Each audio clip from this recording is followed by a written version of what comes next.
लापरवाही साफ साफ लोगों की देखी जा सकती है और इसकी वजह से कोरोना के मामले बढ़ रहे हैं। लेकिन सिर्फ ये मुंबई और महाराष्ट्र में नहीं हो रहा है, बल्कि कुछ और राज्यों में भी इसी तरह के हालात हैं। देश के कई राज्य ऐसे जहां कोरोना एक बार फिर तेजी से अपने पांव पसारता नजर आ रहा है। कोरोना के ताजे आंकड़ों ने लोगों में खौफ भर दिया है। जिन राज्यों में कोरोना के मामले तेजी से बढ़ रहे हैं उनमें पहला नंबर तो महाराष्ट्र का ही है। महाराष्ट्र के अलावा पंजाब, गुजरात, दिल्ली, मध्य प्रदेश और कर्नाटक भी ऐसे राज्य हैं जहां कोरोना के मामले तेजी से बढ़ते चले जा रहे हैं और अब कई राज्यों में इसीलिए सख्ती भी बढ़ाई जा रही है। लेकिन जो सबसे ज्यादा दिक्कत महसूस की जा रही है वो महाराष्ट्र में। मुंबई में भी कई ऐसे मामले हैं जो कई इलाकों में तेजी से बढ़ते देखे जा सकते हैं। दिवाकर सिंह हमारे सहयोगी लगातार मौजूद हैं जो इस वक्त हमसे सीधे जुड़ रहे हैं। दिवाकर, क्या कह रही है सरकार? क्या सबसे बड़ी वजह लोगों की लापरवाही ही बता रही है कि कोरोना के मामले इतने बढ़ रहे हैं महाराष्ट्र में, मुंबई में?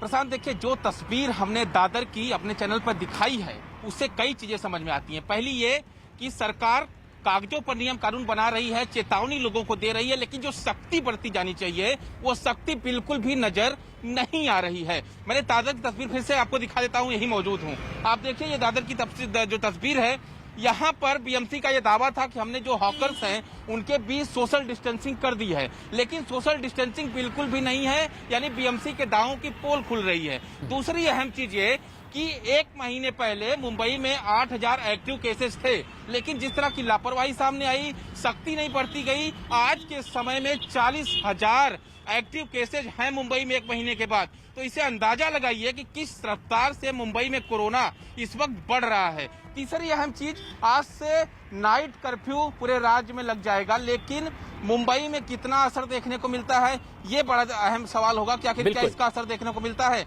लेकिन जो जिम्मेदारी है, जो नियम पालन कराने की जिम्मेदारी है प्रशांत, बीएमसी के मार्शल्स और मुंबई पुलिस पर, वो लोग, और ये बहुत जरूरी भी है दिवाकर कि लोग लापरवाही ना बरतें और प्रशासन सख्ती बरते ताकि नियमों का सही तरह से पालन करवाया जाए। और सख्ती इसीलिए कई और शहरों में देखने को मिल रही है। नागपुर में भी कोरोना के मामले लगातार बढ़ रहे हैं और इस साल अब प्रशासन बहुत सख्त हो गया है। होली और शब बारात, इस मौके पर भारी भीड़ न जुट जाए, इसलिए कोरोना के नियमों का पालन करने की अपील की जा रही है। खास तैयारियां भी इसके लिए शहर में की गई है। पुलिस के कुछ जवान सड़कों पर मार्च करते नजर आ रहे हैं नागपुर में। इस दौरान पुलिस ने लोगों से अपने घरों में ही रहने की और घरों में रहकर ही त्योहार मनाने की भी अपील की है।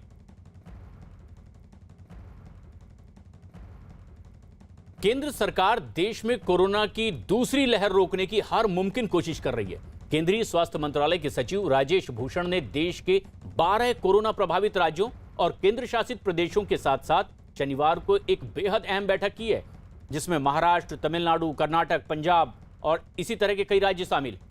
बैठक में केंद्रीय स्वास्थ्य सचिव ने इन 5 राज्यों में 46 जिलों पर खास ध्यान देने की जरूरत बताई है, जहां सबसे ज्यादा कोरोना के मामले सामने आ रहे हैं। और डराने वाली बात तो यह है कि 46 में से 25 जिले तो अकेले महाराष्ट्र के ही हैं।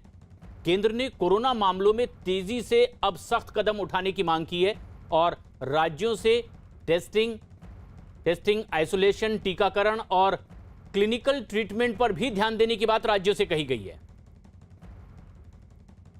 जावेद मंसूरी हमारे सहयोगी लगातार हमारे साथ बने हुए हैं। जावेद, अब ऐसे में जबकि कई राज्यों में दिक्कत बढ़ रही है, दिल्ली भी उन्हीं में से एक है, लेकिन महाराष्ट्र की दिक्कत सबसे ज्यादा है। केंद्र सरकार ने क्या और नए दिशा निर्देश जारी किए हैं जिस पर सख्ती से अमल करने की बात कही गई है? देखिए, जिस तरह से देश में कोरोना के मामले बढ़ रहे हैं, दिल्ली भी उससे बची हुई नहीं है। पिछले 3 दिन में लगातार 1,500 से ज़्यादा मामले आ रहे हैं और दिल्ली में मौत का आंकड़ा भी बढ़ रहा है। पिछले 24 घंटे में 10 लोगों की कोरोना से मौत हुई है और यही वजह है कि दिल्ली में इसको लेकर सख्ती भी बरती जा रही है। होली और शब बारात को लेकर स्पेशल टीमें गठित की गई हैं। सभी 11 जिलों में डीएम को टीम बनाने के आदेश दिए हैं, तो वहीं पुलिस भी निगरानी रखे हुए है। साथ ही कल एक आदेश दिल्ली सरकार की तरफ से जारी किया गया था जिसमें शादियों को भी रेस्ट्रिक्ट किया गया है। जो बंद जगह पर 200 लोगों की अभी तक अनुमति थी, उसमें 100 लोग ही अनुमति उन लोगों को मिलेगी शादी की। इसके अलावा खुली जगह में सिर्फ 200 लोग तक ही शादी में अटेंड कर सकते हैं। तो वहीं अंतिम संस्कार में 50 से ज़्यादा लोग शामिल नहीं हो सकते। ये उस तरह के नियम है जब हमने कोरोना की शुरुआत में देखा था कि लगातार नियम बनाए जा रहे। तो ऐसे में दिल्ली फिर से उसी तरफ जाती हुई दिख रही है। और देखिए, चिंताजनक बात यह है कि सक्रिय मरीजों की संख्या लगातार बढ़ रही है। 6000 से ज़्यादा सक्रिय मरीज हैं। जनवरी के बाद ये पहला मौका है जब सक्रिय मरीजों की संख्या और ये काफी चिंताजनक बात भी है जावेद कि सिर्फ महाराष्ट्र ही नहीं बल्कि राजधानी दिल्ली में भी अब ये तकलीफ बढ़ रही है। और एक बड़ी जानकारी आप दे रहे हैं कि दिल्ली में भी लगातार ये मामले बढ़ रहे हैं और तीसरा दिन है ये लगातार जब 1500 से ज्यादा कोरोना के नए मरीज 24 घंटे के भीतर सामने आ रहे हैं। दिल्ली सरकार ने भी इस बाबत बड़ा फैसला किया है। अब शादी समारोह या फिर अन्य किसी आयोजन में समारोह हॉल की क्षमता के सिर्फ 50% ही लोगों के इसमें शामिल होने जुटने की इजाजत दी गई है। ये संख्या 100 लोगों से ज्यादा नहीं होनी चाहिए, ये शर्त भी लगा दी गई है। वहीं खुले मैदान में होने वाले समारोह में भी ये संख्या 200 लोगों तक ही सीमित की गई है। दिल्ली सरकार की गाइडलाइंस के मुताबिक अब अंतिम संस्कार और उससे संबंधित कार्यक्रमों में 50 से ज्यादा लोग शामिल नहीं हो पाएंगे। साथ ही साथ इस दौरान कोरोना गाइडलाइंस का सख्ती से पालन करने की भी बात कही गई है। इस दौरान थर्मल स्कैनिंग के साथ साथ सभी को मास्क लगाना भी जरूरी है जो लोग इन अनिवार्य कार्यक्रमों में जुट रहे हैं शर्तों के साथ ही सोशल डिस्टेंसिंग और सैनिटाइजेशन का भी पूरा ख्याल रखना होगा। आयोजकों को हिदायत इस बात की दे दी गई है। दिल्ली में यह आदेश 30 अप्रैल तक लागू रहने की बात कही गई है। दिल्ली ट्रैफिक पुलिस की तरफ से हम लोगों ने बड़े व्यापक इंतज़ाम किए हैं। इस वर्ष अलग ये है कि दिल्ली सरकार DDMA की तरफ से जो आदेश आया है उसमें जितने भी आने वाले त्यौहार हैं, होली, शब-ए बारात, नवरात्रि, उसमें पब्लिक सेलिब्रेशन और पब्लिक गैदरिंग किसी भी पब्लिक प्लेस पे अलाउड नहीं है। तो उसके रहते दिल्ली ट्रैफिक पुलिस ने हम लोगों ने अपने अरेंजमेंट्स